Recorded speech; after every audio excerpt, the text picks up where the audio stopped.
growing up, asking questions was not a thing for us, right? Yes, like absolutely. Me asking my mom, pero ¿por qué? No, She'd be like, mira, muchacha, no pregunte. Yeah, exactly. Mira, no hable mucho, quédate sentada tranquilita. And I had to really undo that mentality because it's ingrained in us. Don't ask too many questions. Right. Quédate tranquilita. Tranquila te ve más bonita, exactly. Right? Like that's what they will say. No pregunte mucho. No pregunte tanto. And I didn't ask questions as I was evolving in my career.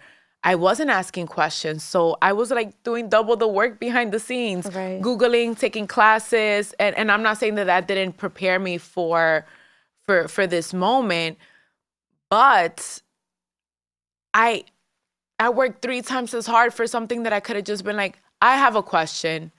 I don't understand this. Right. Can you break it down to me? Because the people that I'm going to serve are also not going to understand this. That's right. So if I don't understand it, how am I equipped to serve accordingly? And so my why is to serve accordingly and to serve the communities that watched me grow. And so if I am unable to do that through my work, then I'm not fulfilling my why.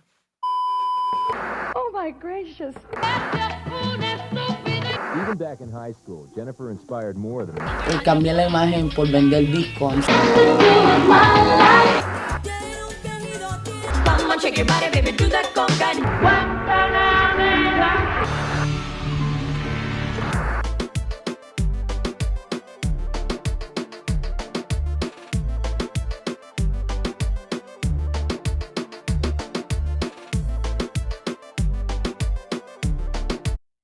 What's going on? What's not going on? I'm so happy that we made this happen.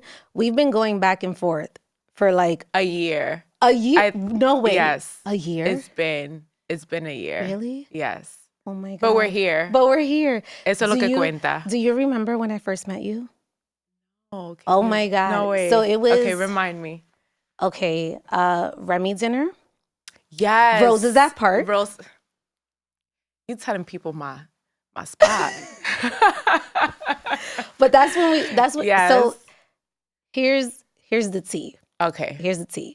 So my producer was like, you gotta meet the deputy, right? And I've always been the type of person like afraid to have political conversations, in all honesty, just because I always feel like politics and religion are 2 things that I'm like, and money.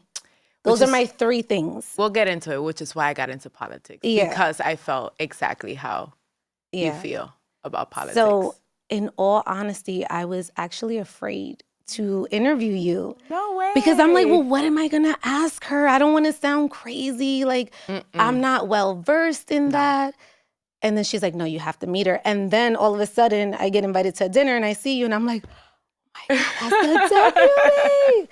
So thank you so much. Absolutely. I remember that night. It's all coming back. Yeah? Your hair was different. It was curly? But was it curly? That's who we are. We're multiple personalities in one. Yes. So I think that's why I don't recall, but I remember your hair being different. I remember you. Clearly, I remember you. I remember you were like in a little corner. Yes. And you were just kind of just like hanging out. And I was like, I did say hi to you. I was like, hey, but I was like so scared. So I was like, no. Hi. Well, I'm happy to be here and I'm happy we made it happen and it all worked out. Nothing is a coincidence. Everything is in pure alignment. So yes. So thank you so much for coming on the show. Me. So I was telling my producer, I said, obviously we want to know, right, your role as the deputy, but I also want to get to know Janet as well. Yes. I feel like there's an A and B side to you, which I'm going to dive into. What the question I want to ask is, what do you remember from the sala? What are some of the music you listened to? I was just going to say that. The novelas you watched? Los CD de Mami. Yes. My mom's CDs collection was top notch. Really? La India, Olga Tañón, Mili Quesada. you name it, she had it. And, you know, I just remember lo domingo de limpieza, you know, Mistolin Sundays, Yes, right? yes. And just her collection of music that now I appreciate so much more than I did back then. I'm like, ay, ahí va con el CD de la India. But now it's just like, La India? Lehman College? When? Yes. Oh my God. I recently took my mom to Lehman College to see La India. La India concert last May. I was there. Yes. I was there. She's amazing. And I always say, like, she's one of those artists that she, like, you feel what she's going through. She's and consistent. there's not many artists that are like that. But for some reason, feel like, it. you felt the heartbreak. You just felt every single emotion.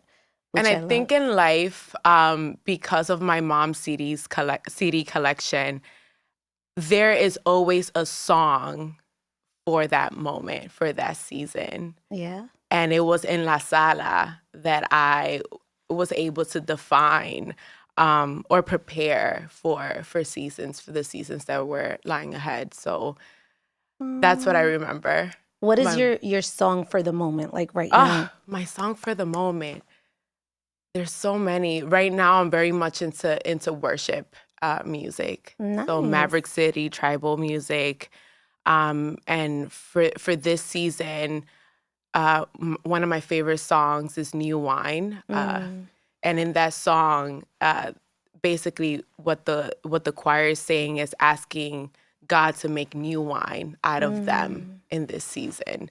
And so for me, with everything, the challenges, not just on the political side, but just personal challenges. Everyone has, regardless of your role in society, there's always a personal challenge. And that season requires a new version from you or develops a new version of you. And so in this season, I am asking, as a woman of faith, God to bring new wine out of me. That was so beautiful. Thank you. That was so beautiful. What is the older version of you? Take me back to baby Janet. La Sala Janet. Yeah, La Sala Janet. Janet. Oh my God. La Sala Janet was filled with, my father was very much into WWE and old Westerns, TNT. I don't know if you recall that. Yes. The black box. That's another thing I recall from La Sala, the black box. The black box. Yes. Remember the black Yes, box? yes. And the black remote control that Oh you my could never God. find, so you had to go and dial it in for self. So I just remember. You just took me back. Right. Like, you took me back. The VHS was right in front of the TV right in and front everything. of the TV. You know, listen, I even had one of those, like, right before the actual buttons, we had the dial where you had to, like, turn it, ponía la corita pa que, you know, la antena. So you had Can the I clear be picture. honest? You know I still have that, right? Like, in my house? It's serious. No, I still... The antenna? I'm not joking. I still have that. Listen. I still have that. I get it. I remember being in college and we didn't have... I lived with my suite mates, my college girls, and at one point we couldn't afford cable, so we had la antena. And I'm like, ¿qué vamos a hacer con esto? Like, what? I can't even believe I still have that. It's so weird. But it's necessary. I just if you don't feel have like- cable, you need an antenna, right? That's the setup. Can I be honest? Of course. I don't have cable. Right. We have memberships now. I have Netflix. Yeah. I have YouTube. So when you want to see real TV, you need an antenna if you don't have cable. I know. Sis, I know the Wow. struggle. You just broke down my entire life. Listen. Okay, so that was in your Yes. sala. Okay. You know, that was in my sala. And, you know, 6-year-old Janet, I had just arrived to this country. So I was born in the Dominican Republic. What part? Santo Domingo, Capitaleña. Yes. My parents are from the north. But I don't... Everyone from the capital is not really from the capital, right? I think that's that's safe to say, or politically correct to say. Right. So I was born in the capital from an area called Villa Consuelo, Villacon for short. And I came to this country at the age of 6. So I was very timid as a child, very, very shy, an introvert. Did you have brothers and? I had a younger sister. Okay. We're 1 year apart, very close. We consider ourselves Irish twins. Okay. We're night and day, yin and yang, but still very much, this is my writer. Okay. She's my heart. And we're 1 year apart. So she was 4.5, turning 5 when we came to this country. I will never forget. It was a summer right before school started. So late August, early September, around that time. And 6-year-old Janet, again, was just very shy and introvert, but also I just felt like I was moved from my element. As an island kid growing up, you have your backyard, la marquesina. You just have space. You have it all. I had a guanabana tree in my backyard. Love that. I grew up with my grandmother making me jugo de cereza. So, Johnny Cakes for breakfast. Like that, I grew up on that. Yes. And very much had that freedom to just run and roam. And I remember asking my mom before we came to this country, ¿hay escalera? Are there stairs? And I pictured like a spiral stair, like stairs one of those library caves? Inside my house, inside home. I envisioned something bigger than where I grew up in, and I grew up in a huge 1-floor house in Villa Consuelo.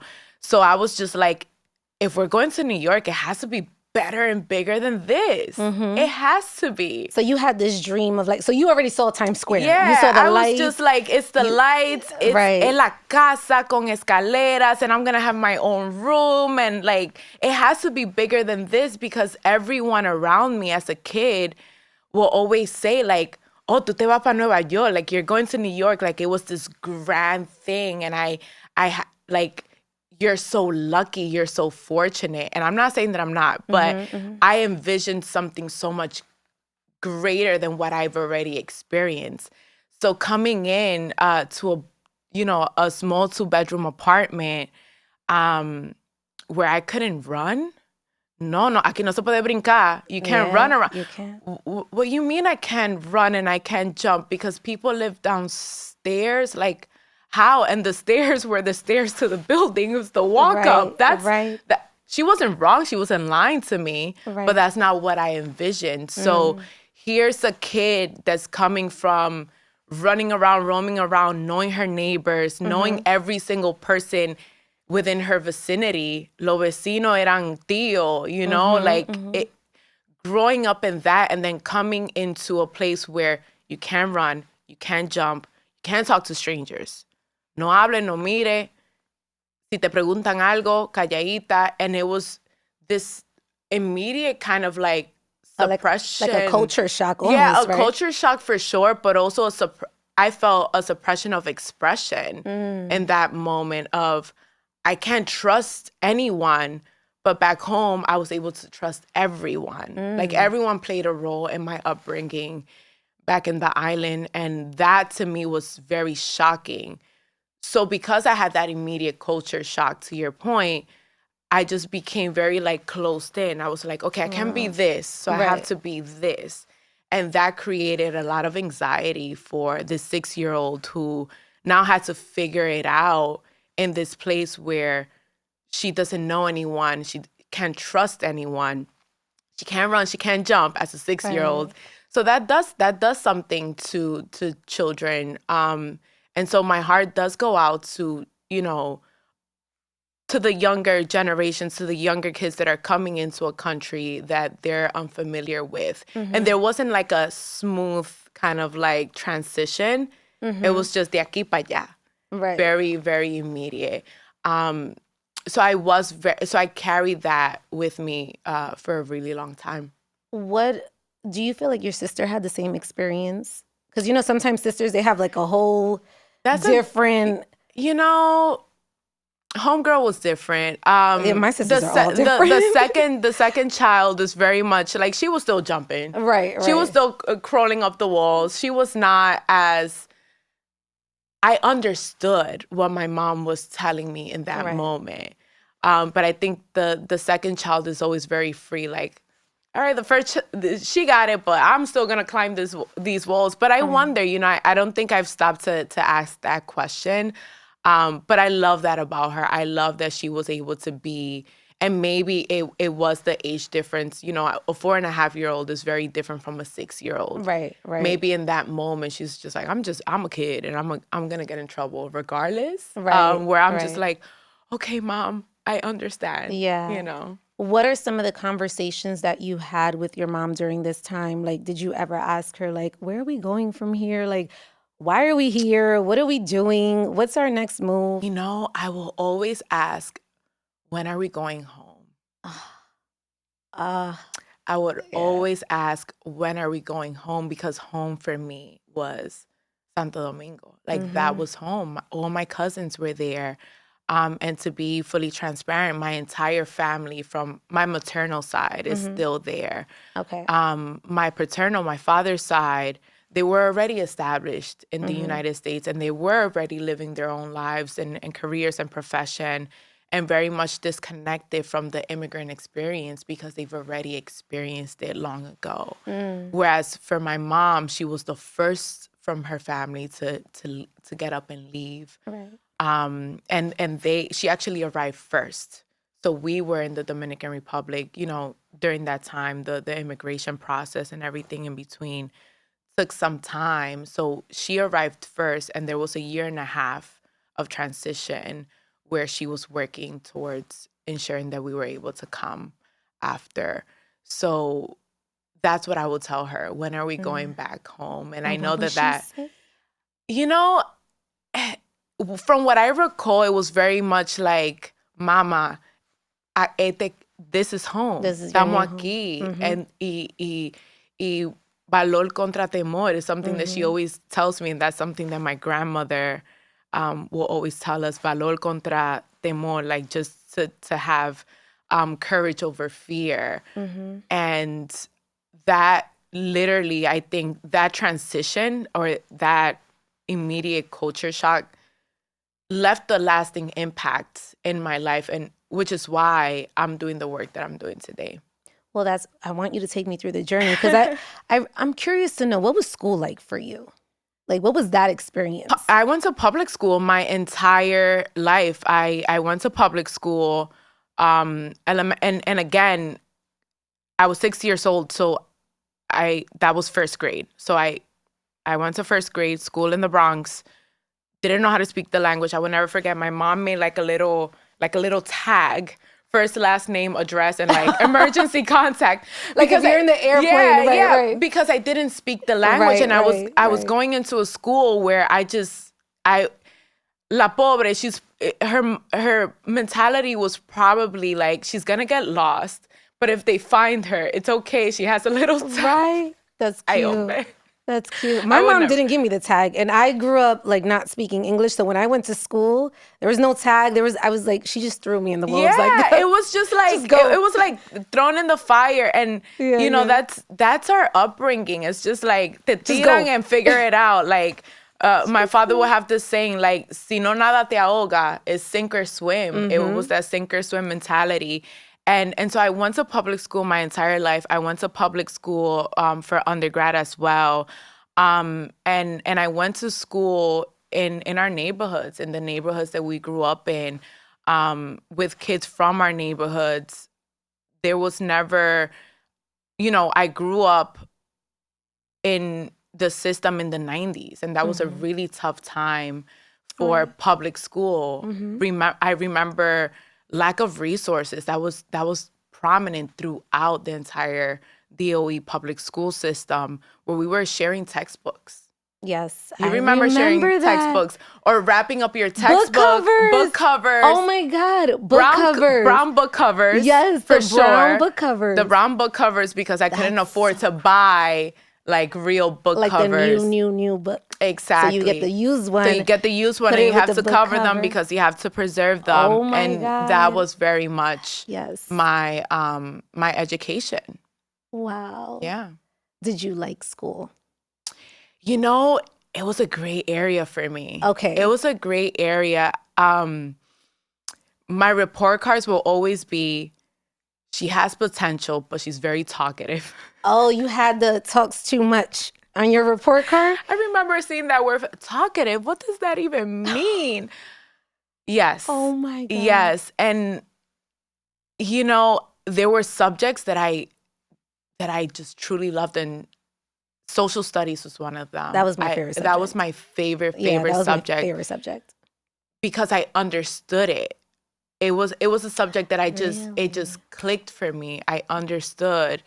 And then the other subjects, I just believe that transition, that immediate transition of coming in during a time where I'm transitioning from countries. Like, I'm going from one country to another country where things are very, very different. Mm-hmm. And then you're going to school tomorrow. Right. In a right. school where, like, you don't know the language, you don't know the environment. It's very different from, I did go to private school in the Dominican Republic. That was very, con uniforme, uniforms, and, you know, very, very strict, very different. And then here it was just like wild. Mm-hmm. I want to touch on social studies, right? Because that was also my favorite subject. Mm-hmm. But not because I understood it, because I didn't understand it. So I wanted to know more. Yes. I remember reading Anne Frank, Yes. The Diary of Anne Frank, and I was so angry. Like, I was literally like angry inside. But that's what I mean by understanding, not like logically, but Okay. these were lived experiences. Right, right. So as we were studying like Anne Frank or the Great Migration, I can put myself in those spaces. Like, oh, this is a human experience. This is something that a community or, you know, a collective is experienced or an individual is experienced. And during this time, this is what happened. And so I was able to relate that I went through a transition like that in this moment in history. Right. And so that's what I mean by understanding it. Not just logically and educationally, but in a way where it's like, oh, this is a lived experience. Like, folks live through this. I am living through this. And, you know. And you know what's crazy? Growing up, my mom would always make us watch like the Lifetime. Yeah. I'm like, Ma, please. I'm telling you, them old Westerns on TNT, I'm like, just Mom. like. So now as an adult, I feel like I'm sharing all my personal stuff right now. But this is what it's about. There's two things for me. I don't like scary movies at all. I will not watch a scary movie. And I don't like to watch movies that are based on true stories. Because I get so angry. Yeah. I'm telling you, You're it involved. takes me back to the Diary of Anne Frank. Like, I was so angry.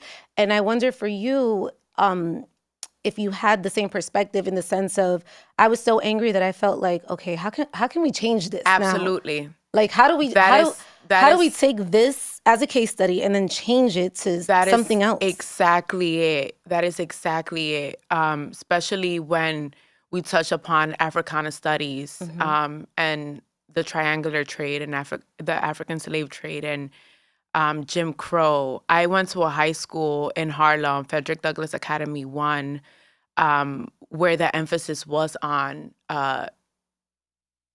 African American history, Black history. Like, that was our history. That was what we read. When it came to English courses, it was all about Black writers. And so through that, like Toni Morrison, you know, reading the pains through the writing, and understanding the challenges of Black and brown folks in America and the fight of those challenges, really, to your point, did something to me. And I am so grateful for that public school education, because while we were learning it, we were living it. Right. I went to a predominantly Black school, and I understood the historical context, but I was also experiencing it in real time.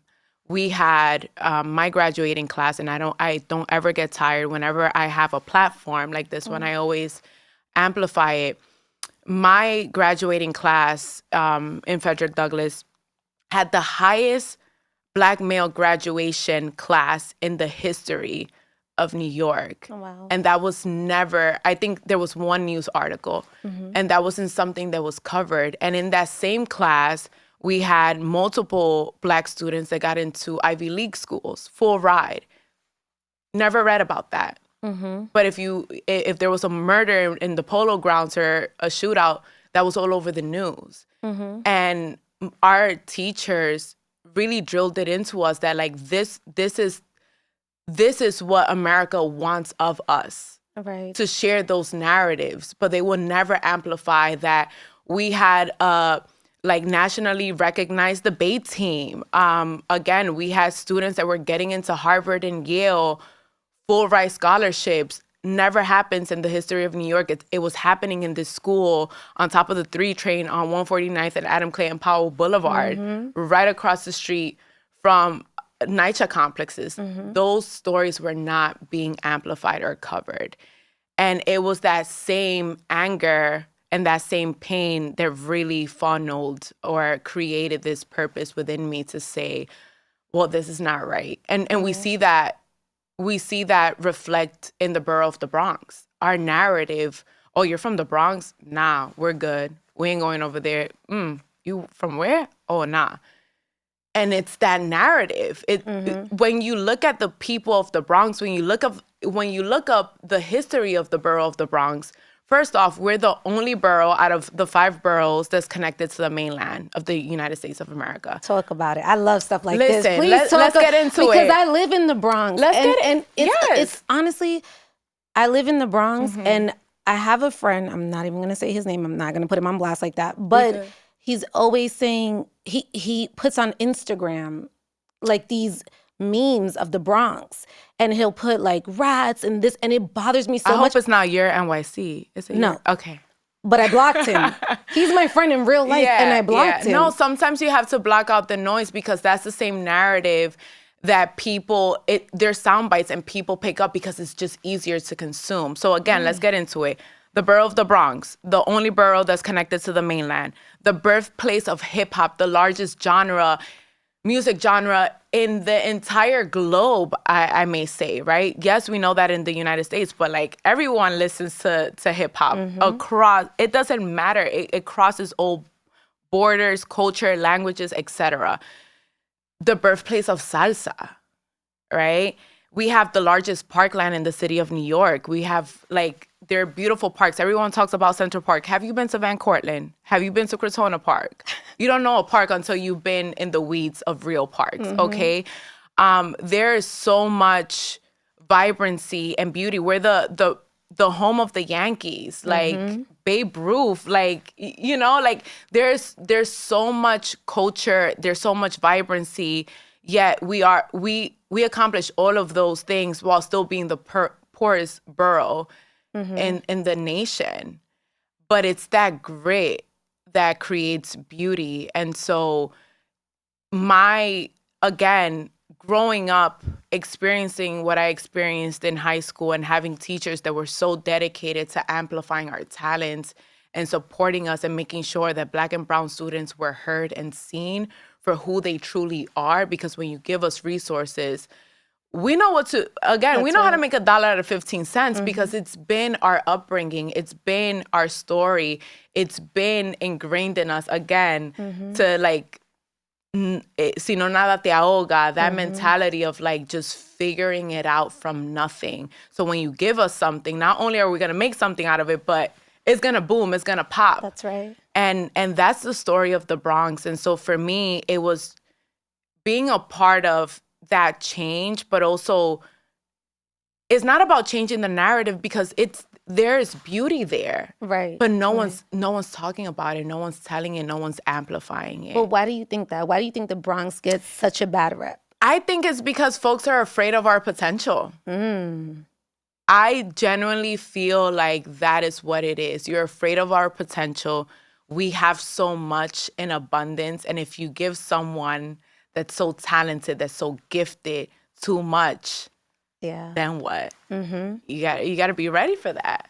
You got to be ready for that. And I love it. Every chance that I get to speak about without struggle, there's no progress, right? To quote the great Frederick Douglass, that was kind of like our mission statement in high school. Without struggle, there is no progress. And to be able to grow up in a borough that, again, no one gives credit to or highlights the challenges, that as a Latina, you grow up with challenges. Right. And we know how to see the beauty in that. That's right. Not everyone is as gifted to be or as resilient to say, wow, there's so much beauty in what I experience and in that struggle and that challenge. Because from that, I was able to rise and create this. Whatever it is that we're creating, I think Latinas create magic. We are magic. Yes. And I also feel like beauty is what you make of it, right? Absolutely. So like where I live at, it's the apartments are small, but I'm never like, my apartment is small. Right. To me, you walk inside my apartment, it's Hollywood in there. Yeah, listen. I promise you, it is Hollywood in my apartment because that's like, I made it for me. I made it cozy. Right. So I think, oftentimes it's almost like that saying when people say, oh, I want to go on vacation. I'm like, well, what's going to change when you go on vacation? Is something going to change or you're going to come back, you're going to be the same person? It's a like, mindset. Why do you feel like you need to escape when actually you need to heal? Like you need to deal with what's going on here. So I feel like when people say, well, I want to just escape the Bronx, I'm like, well, what do you escape? Like there's so many nice places in the Bronx. Choco Bar, I don't know if you've been to Choco Bar. Of course I've been to I Choco love Bar. Choco Bar. Like that's Shout out to Carlos. That's my breakfast spot. Like I Yes. love Choco Bar. And I tell people all the time, like, come to this part. Like you would not even believe how nice it is over here. And there are gems like that throughout. Brooklyn Throughout. was like that. All of a sudden, Brooklyn is it. Why? Because of folks water their plants. That's right. I was just thinking about this the other day. I don't know if you recall, but when we were growing up on the Black Box, the commercial, A Tree Grows in Brooklyn, it was like, a tree grows in Brooklyn. Yeah. My soul grows. And it was so glamorized. It was just like, well, I want to go to Brooklyn. Right. Right? Like, Right. But you never hear that about the Bronx. And I think we have an assignment to be able to highlight the beauty of our borough because there's so much history. So like the foundation is already there. Right. And two, there's so many like amazing people that come from the Bronx. So many Can you talented, please point out a few people that come? I mean, that come from our borough, please. I would say you right here. Thank you. Us right here. Thank and having this conversation. There's so many folks that aren't celebrities that are amazing people doing amazing things on a grassroots level, on a local level that don't get the recognition that they deserve. But the mothers that come from the Bronx, the kids that grew up from the Bronx, again, I find that there's so much resiliency. You put us anywhere and we'll make it happen. That's right. We will make it happen because we know what it is to be without or to not have.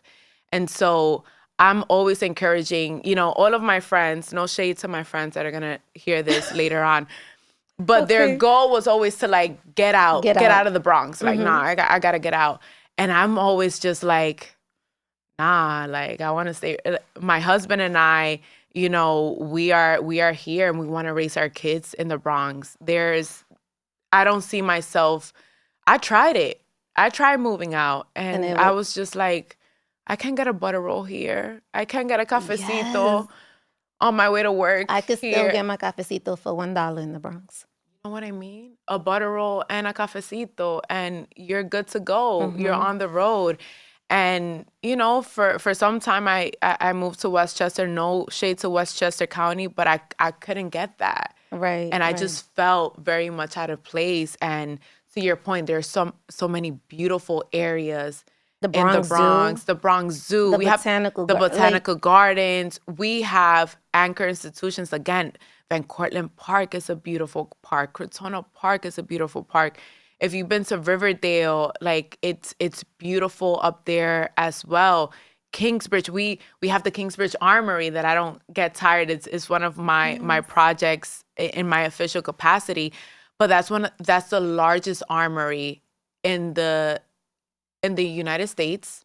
and arguably in the world, the largest armory, and it lives in the Bronx. It's in the Bronx. It's a beautiful castle. If you haven't been around, it's open for tours, and it's currently under redevelopment, or going through that process of redevelopment, and it's here. It's in our borough. It's in our backyard. And again, I don't get, you love Choco Bar. Yes. I love Rosas. Rosas is one love of my Rosas. favorites. I'm there turning up for brunch. and I'll share with you my favorite place in the entire borough is the Hunts Point Flower Market. I wake up really, really early on a weekend, and I go to the Hunts Point Flower Market, and it's owned by a Dominican couple that they've been here for years, and they're not looking to move, and they're there, and you go in and you find your in-season flowers, and it's just so beautiful. Again, on the weekends, I get my bread from Little Italy, Arthur Ave, and I go to Madonia, and I get my olive bread, and I go to Casa de Mozzarella, and I get my fresh mozzarella and my prosciutto. Like, it's on and popping in the Bronx, and I just feel bad for whoever's not from the Bronx. That was perfect. That was perfect. So in talking about history, you are a part of history. As the first Dominican deputy as the Bronx Borough president, how does that feel? You know, I had no idea that that I was making history in this way, or that it was gonna catch the attention that it did during my appointment. The borough president was very intentional in, you know, every borough president has a deputy borough president, just like a president has a vice president. Right. And her appointment was very much, I need to appoint someone that's reflective of our borough. Right. The majority of Latinos in the Bronx are of Dominican descent. It's a growing population. We're very close to, we're over 50% at this point. We have more Dominicans here than in the island, I think. Right. I think that's where we are in terms of the latest data. And so she was very clear that she wanted to appoint someone in that position that was of Dominican descent, again, reflective of the growing population, the growing Latino population in the borough. And when she appointed me, I was just like, okay, this makes sense. It absolutely, like, these positions, these leadership positions, these government positions should have people that are from the community. So I was just like, yeah, that's smart. Yeah. But when I was appointed, I was at the time, in terms of history, the youngest, the first Dominican to be appointed deputy borough president in the Bronx, and the first immigrant. Wow. So you were a lot of firsts. So a lot Right. of, and I was just like, oh, wait, I wasn't thinking about fact checking those things. It was Right. just more like, it makes sense. You're onto something, borough president. Let's have a conversation. And then the appointment happened. And then everyone that was fact checking realized that I was the first in all of these areas. And to be honest with you, how did it feel? I was in a state of shock for most of it. I would imagine. I was just like, whoa. Oh, right. Because I've been in government for a really long time, but very much behind the scenes, because my mission has always been driven by community. Like, I just want to help community. My mom, after she went through a separation from my father, was a single mother navigating the court system, navigating public services on her own. And I was just like the one that was translating everything. I was just that, as a kid, that's what you do. Yeah. You're the in-house interpreter. That gets paid nothing. But you have to just le meta carta. So I was very much about equity and ensuring that things and operations in government were culturally competent, that we saw ourselves in the services that were being rendered to us, et cetera. So my entire career has been very much behind the scenes. So when it was I knew that it was going to be a public role, but because of the many firsts, it just became more pronounced Right, and right. and more very much like amplified. Did you feel like the pressure is Absolutely, on? absolutely. You know, as Latinas, we often find ourselves as the only ones in the room, either the only or the few in the room. And so you feel like you're carrying an entire community Right. on your back when you're walking in. And at first, I used to allow that to debilitate me. But now I'm like, okay, this is an opportunity. Yes, I am spicy and this and that, but I'm going to get this done because that's just who we are. We get things done. And so, yes, the immediate feeling was just like, whoa, pressure, Right. anxiety, like, I can't get this wrong. Absolutely. And I'm not saying that feeling has completely disappeared. It's very much there. But that same pressure and that same feeling serves as a reminder of my purpose Right. and what I have to do and what I have to accomplish. Because yes, that is very real. But instead of debilitating me, I make sure that I represent us accordingly. What do you feel is your purpose? What is your why? My why is to represent and be a voice for those that have been historically marginalized. You know, for a really long time, even in my career, by mentors, by folks that I looked up to, that I seek guidance from, it was very much like, "Tete tranquila," like, don't make too much noise. Just if you sit there, you sit and you know, you nod and you're respectful and I'm all those things. I'm very respectful when you know, when we're having, when I'm in the room or in conferences, etc. But I'm very much gonna call it out. Right. I'm very much gonna say, yeah, this is not right, or this doesn't make sense. And who is this gonna serve? Who is this gonna benefit? So that's a great point, right?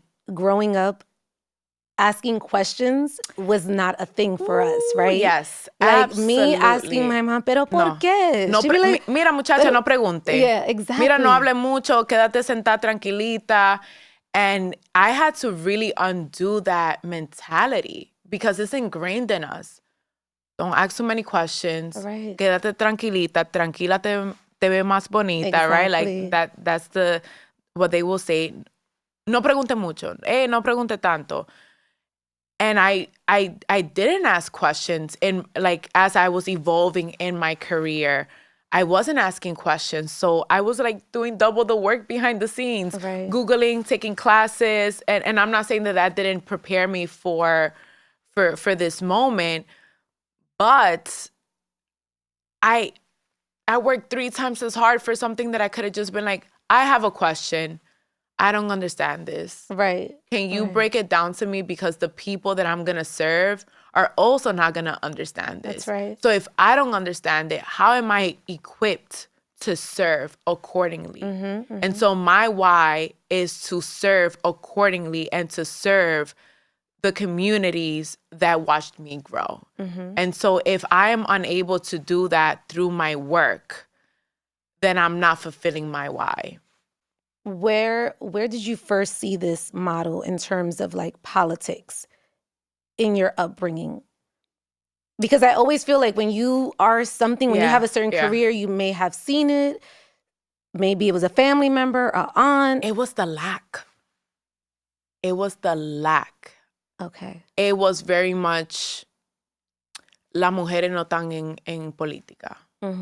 It wasn't a conversation that as a woman I was encouraged to have, as a girl I was encouraged to have. Like, you know, you grow up with uncles, your father, your friends, and they're talking politics. And we're in the kitchen.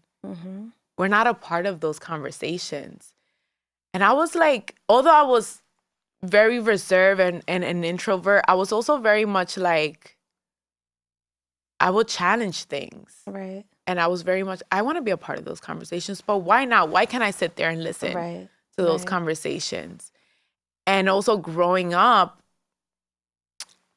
I knew that I wanted to serve community from a very early age, from translating my mom's mail and the applications and everything in between, and seeing her so alone and hope and feeling, and that literal scene of hopelessness, I knew that I wanted to help women like her. Right. So I thought that the only way to advocate for my community was by becoming a lawyer. So I wanted to be a lawyer. I want to, I remember reading the Thurgood Marshall story in elementary school, and our teacher, the assignment was to play out, and I was Thurgood Marshall. I was tasked as being Thurgood Marshall, and I was defending a classmate. And that's when that came in. I was like, oh, this is the thing that I can do to do that thing that I have a feeling of doing. Right. And so I thought that that's exactly what I wanted to do. And then later on, I defined that I was able to advocate for those same communities in a different way without becoming a lawyer. I thought that was the only way to advocate. And in government, I was involved in different roles where I was just like, oh, this is serving my why, Right. or this is serving the communities that I felt were unseen or unheard for a really long time. On the show, we often talk about stigmas and how to break them. I wonder, what are some of the stigmas regarding politics that you feel that we have that maybe we're just completely wrong about? Yeah, and really quickly, just to circle back, because I didn't see women in those spaces, I was constantly searching. And then I was just like, pero que no veo. I don't see. I think, when I stepped into city government, I think I can count in my hands how many city council members were women and how many of them were Latina. And that to me was just like, okay, it just feels so far off. And I'm already in my 20s. And it's now that I'm seeing a reflection of what I was hoping to see early on. And I think the stigma with politics is that, and I don't want to, it's not that women don't belong, but you just don't see the right representation of us in these spaces. So, quick example, 52% of the city's population is made up of women or folks that identify as women, right? And then during that time in the city council, only 11 of the members out of 54 members were women. Oh, wow. That's not a representation of the landscape of the city of New York. Right. 52%, and out of 54 members, only The 11. math ain't mathin'. It just ain't mathing. Yeah, and it's the not math ain't mathing. And then that just, and I understood early on that that's the legislative body. That's the body that creates laws. So if the men, majority of them are creating the laws, then how does that impact me directly? Right. And that, it was in that moment that something clicked. I'm like, we don't have representation there. You have to be very careful with this body that's making laws. Right. Because all of the laws that they create come from, obviously, the education influences, but also your upbringing and what you identify with and who you are and what your priorities are, period. It directly influences how you legislate and how you write laws, right? Yes, the need, but sometimes it's how you relate to it. And so for me, I was just like, we have to be very careful with this. Not only is there a lack of female representation, but there's also a lack of Latino representation in this body that has so much power. Right. And that's when I started volunteering and campaigning for women that found the courage to run for office and said, no más, ya, hasta aquí. And I started volunteering for those campaigns. And I was like, girl, if there's one thing I know how to do is how to talk su tía and abuela. Because I've been translating all my life. Listen, I've been translating all my life, and we've been the beautiful gift of us is that we're taking in translating. we're taking complex, really difficult items to translate and simplifying it for our mothers. Right. That is a gift. That's a skill that it doesn't compare. Education cannot teach you that. Like, I can translate that letter word for word, line for line, bar for bar. Right. And my mom will still be like, pero qué lo que dice? Right. Like, what does it say? And I have to like not only translate it, but make sense of it, and then, summarize it in a way that she understands it.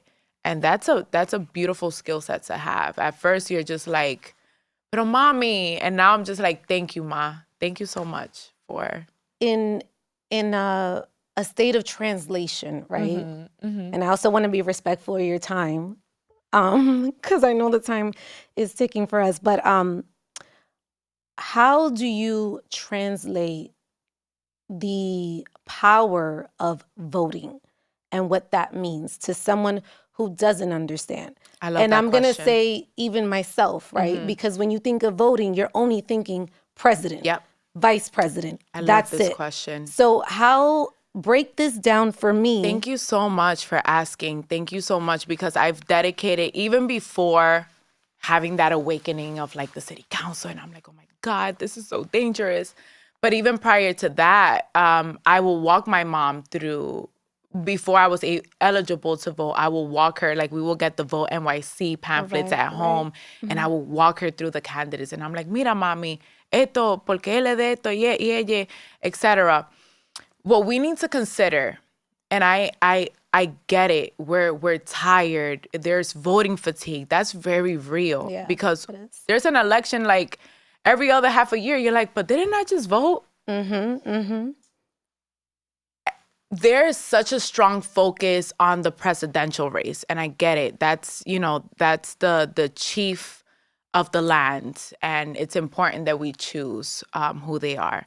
But there are legislative bodies that are actually the ones creating the laws, that the president signs off on them and implements them. So here on a super hyper local level, you have the city council that's legislating, that's writing the laws, Right. that goes on to the mayor, and he signs it off. So he's not legislating, he's not writing the laws. Right. So he's the one that's implementing it and signing it off and making sure that the agencies are Right. He's enforcing it. He's the enforcer. But who's making the laws?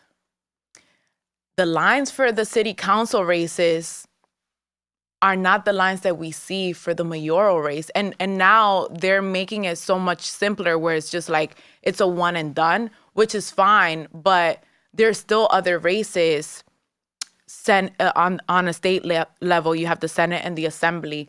Those are the folks that are legislating for statewide laws Okay. that the governor then signs off on. Okay. Right? Okay. So she's the enforcer for the state. The mayor's the enforcer for the city. Right? But the legislative bodies, Assembly and Senate, they're up for re-election every 2 years. And you have people in those seats that have been there for as long as I've been born and alive. Like, for as long as I've been alive. You have people that are sitting there for over 30 years. Wow. And so people say, pero la cosa no cambian, things aren't changing. Yeah, because you haven't showed up to that election cycle where this person has been there for 30 years, and they're not advocating for the resources that we need to come to our district. They've been there for 30 years. No one's looking at them because everyone's so focused on the governor's race, the mayor's race, and the presidential race. They are not legislators. So the whole quote where people say votes matter, that's a real thing then, because It's a real obviously thing. if it's going like this from the, down the line of like, we are the people that essentially will change Absolutely. what's happening. So I feel like now, I'm going to just say this. You may not want to No, say it. I'm going to listen. say this. We have to be the change that we want to see. We have to be the So change. if there's something that you're frustrated about, it's like, look at yourself. And it sounds so cliche. And people are just like, yeah, Janet, whatever. And I'm the friend that you don't want to invite to your get together because I'm gonna call it like it is. Right. And they're like, here comes Janet talking about politics. Right. And I'm like, no, señora, but listen. But part of it is there's a reason why our communities are not educated on civics. Understand that. There's a reason why everyone wants you to focus on the presidential, the governor, and the mayoral race. There's a reason for that. There's a reason why, I'll use Obama as a prime example. Obama, folks were like, he was our first Black president. He was there for 8 years. Nothing happened. The House was Republican during his time. His hands were tied. And he did the best that he could with the laws that were presented in front of him. And so I think that when we're woke, it's not about are you a Democrat or a Republican. It's not about that. Right. Being woke is understanding who your legislative bodies are and what laws are they passing that affect your business. If you're a small business owner, know that there's a committee on small businesses where a bunch of people are creating legislation that are passing that could be detrimental to your business. So you gotta look out for that. If you're as a mother or a father, there are certain family leaves and there are committees that create those laws. And so it affects every element of our being as residents of the city of New York. And so we have to pay attention to the legislative bodies. And as tiring as it may feel, it's important to show up every 2 years to vote for your Senate and your assembly member, because there are folks that have been there for 15 plus years and things haven't changed because your representative hasn't changed. And that's really important. How do we change the conversations in our home? Because again, growing up for me, we never had these conversations. And that's why I've never been well-versed in this particular topic. So how do we bring this back to our homes and begin to have these conversations with our families? I think it starts with just having it, I've always been the type to just be curious, and I will bring, again, when the Vote NYC pamphlet will come in, I will sit down and just review it. But I encourage women to start having the conversation because there's so much that affects us directly. That when you trace it back, you're like, but who's writing this that affects me, from my health insurance to birth control, to access? Who's controlling that? And when you go back, you're like, espérate. Someone that can relate to what I'm going through. And I encourage women to have the conversation because I think historically we've never been encouraged to be a part. No, esos son conversaciones de hombre. No. Vamos a sentarnos y vamos a hablar. That's right. Let's have a conversation and talk about it. Let's have a conversation. And I remember even in my household when Hillary was running for office, my mom and my grandma, no, yo no voy a votar por esa mujer, yo voy a votar por... And I'm like, ¿y por qué no? Why not? Why? Because it's been ingrained in us that women are not good leaders. Let me tell you, we are the best leaders. Why? Because we know it all. But we also know how to solve every single problem. When the men can't find their socks, who they turn to? Right. I'm married and my husband is constantly like, where's this? And I'm like, I got you, Right. And that's not to throw my brothers under the bus, because I'm the first one to say that I am where I am because of the support that my husband has brought to me. But I'm not afraid to bring those conversations to the party. That's right. And again, it's not about Republican or Democrat. And it goes back to what you said earlier, shying away from being politically correct. You can get it wrong. My biggest lessons have been from getting it wrong or misrepresenting something or not understanding something. And then someone is just like, no, it's not like that. It doesn't function this way. And I'm like, okay. And that encourages me to look up the facts. And I'm like, ask me now. I'm ready.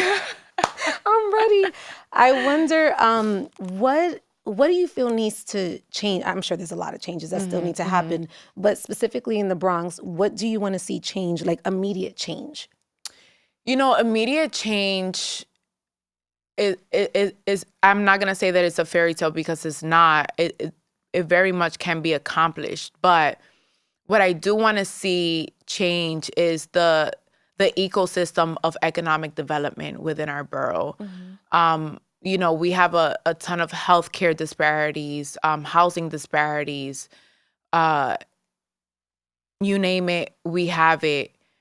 Environmental justice disparities. But I believe that if we have a sound and strong economic, like an ecosystem where our commercial corridors are thriving, our small businesses are thriving, I feel like that can be, I'm not going to say the end all be all, but a resolve to the challenges that we have. And so I want to see more of our small businesses be supported, be amplified. When you go to Manhattan, Brooklyn, or Queens, you see coffee shops all over, like nice coffee shops. I remember growing up, and when the library will close, I would look for a coffee shop to stay because I didn't want to go home. It wasn't like a viable environment for me to study in. And I wish I had a coffee shop, right?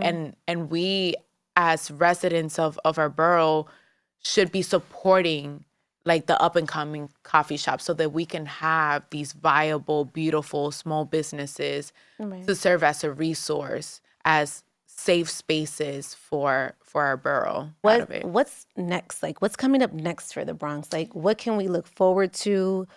What should we look out for, right? I mentioned the Kingsbridge Armory, the largest armory in the nation, arguably the world, is going under redevelopment. That's going to be huge for Kingsbridge Heights. That's gonna completely transform, I think, our borough because of its magnitude, of how much space it takes up, but also how beautiful it is. And the community has been so involved in the process of reimagining what's possible through this armory. And so that's coming up, and I'm so excited. It's something that dope. Yes, it's something that our office has been so intentionally involved with. And I can't wait because I grew up looking at the armory and just assuming that something was happening. And when you see it now, it's just an empty shell. And it's sad to see that such a gem has been underutilized for so long. So that's something that I'm really, really excited about. The Bronx is booming. So many new businesses are opening up. Again, so many like amazing folks that are just courageously doing it. Like even with you being from the Bronx, having this platform, you're seeing a lot of that. And then you're seeing a community that's encouraging one another. So you don't feel alone in this idea, in this, in this assignment.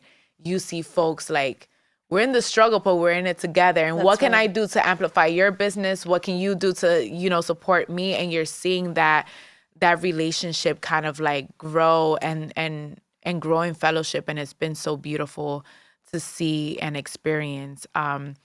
So I just watch out. Yes. Watch out. There's no more space for anyone though. The Bronx, don't come over here. No, I'm kidding. We're gonna cut that part out. We'll edit it out.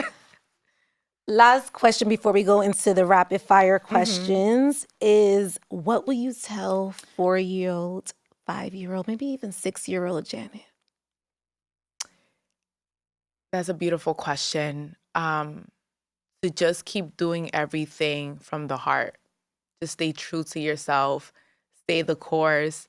Things are going to be difficult. Yes. And there are going to be days where you're just like, no puedo. But you can and you will. And as long as you do everything from the heart with love, everything else will fall into place. So beautiful. You ready for my rapid fire? We ready. All right. Let's go. Tell me you're Latina without telling me you're Latina. Yo tengo Viva Peru in my bag. Yes. It's so true. Yo, my boyfriend always cries because I put that on every night. He's like, every night. I'm like, my husband every night. Hates it. He's like, don't kiss me. And I'm like, come on. And I feel like that's the only way I could sleep. It's the only way. Aquí, yes. aquí. I put it here. Yep. It's in my bag right now. It's a true story. If you ever did like a what's in my purse. Oh, And I have all versions of Iwaporu. Like, I have the Really? inhaler, I have the lotion, I have the lavender scent, I have the big bottle, little bottle, the balm bottle, everything. I have it all. I take pride in my Vicks Vapor Rub collection. I wonder who invented that. Do we know? I feel like I need to find out. It has to be a Dominican woman in Rolos. It has to You are be. absolutely I right. hope so. What's your favorite Spanish food? Arroz con pollo, obligado con Ooh. guandule on the side, y Yes. aguacate. Okay. And if you have maduro, that's a plus. Sweet, salty, everything. Maduro, everything. tostones. Which one? Maduro for sure. Yeah. Okay. With that plate. With Okay. that plate. Tostones with salami, that's separate, but Okay. All right. What does it mean to you to be a Latina? luchadora, that's immediate. It's to be in the fight and to never give up. So for me, una luchadora. Okay. What is this chapter of your life called? Whew. That's a good one. Resilience. I will say resilience. That's a good one. Resilience. Wait. What's one thing you need in the morning? Café, bustelo, obligado. Yes. Of course. Of course. There's no way I can get my day. There's no way I can serve in this capacity without bustelo. There's no way. Yes. And whoever tells you that they do it, they're lying. They're I'm lying. sorry. They're lying. If you could have the Last Supper with 3 Latinas, Oh dead or my. alive, who would it be? Oh my God, this is so good. Honorable Sotomayor, of course, because I just need to know. I just need to know how she did it. Supreme Court Justice. Mm-hmm. Oh my God, Celia Cruz. Of course. Yes. Because like, como una cubana, Afro-Latina, nationally and like globally recognized, that's an art. Yes. And what she had to go through to deal with colorism, but still very much be herself in a time where that wasn't acceptable, when it wasn't trendy. Mm-hmm. Like there's so much learning in her essence and who she is. Yeah. You got one more. One more. got one This more. is That's so a hard good because single, though. there's so many. Oh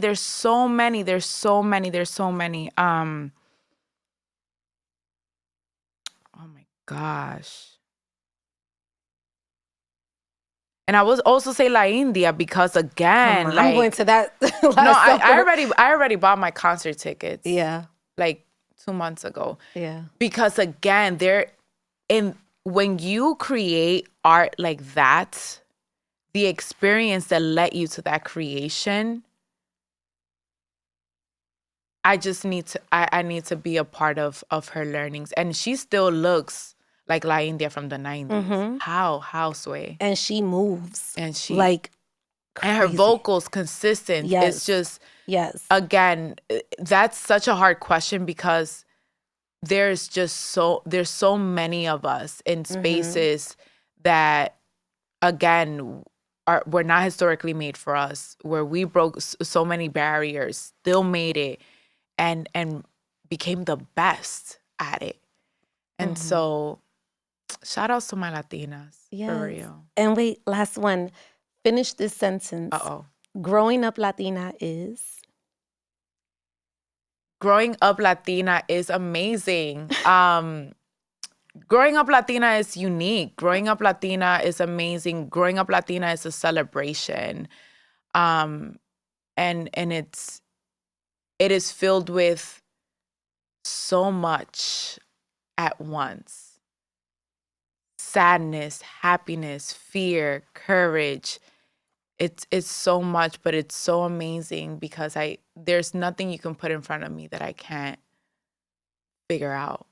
I love that about you, by the way. Like this entire interview, like I feel like the message is like keep going. Just you know, keep going. like no matter, and even with La India and just everything that you're speaking of is like is pain into beauty. Yes. You know, so I pain love into that. purpose. Pain Pain into into purpose purpose, because it's what we know, and you know, I'm not trying to glamorize it, but I'm trying to encourage it. Like encourage that your adversities are your superpowers. Those are the skill sets that you've sharpened that allow you to be. And so it's not about glamorizing it. It's about acknowledging it and saying, because I did that, I can also do this. Right. So allowing yourself to live to your full potential. And that's what I hope to do through this role. Is not just, yes, my 9 to 5 and the political side of it, but for me, I just hope to be who I wanted to see when I was growing up. Damn, that was good. That was Deputy Borough President of the Bronx, Janet Peguero. Thank you so much. Thank you for coming. Like, this is a true honor. Thank you. So thank you for having me. We made it happen. Yes, we made it happen. Thank you. Let everybody know where they could follow you. At JPEG-NYC on Instagram. I do have a Twitter, but I can't. No. I can't get into it. I can't get into Twitter. I tried when I was in undergrad and it was popping, but now I'm just like, es que no puedo. But I am on Instagram, and I'll try to be more involved and more engaged with my social media, because I definitely want everyone to feel like a part of this journey and feel seen and represented. And if there's something that you want to see that we're not doing, definitely DM me. If you're looking for volunteer opportunities, we have so much work to do in the Bronx, and everyone should be a part of that. Thank you so much for coming on the show. Yay, we did it.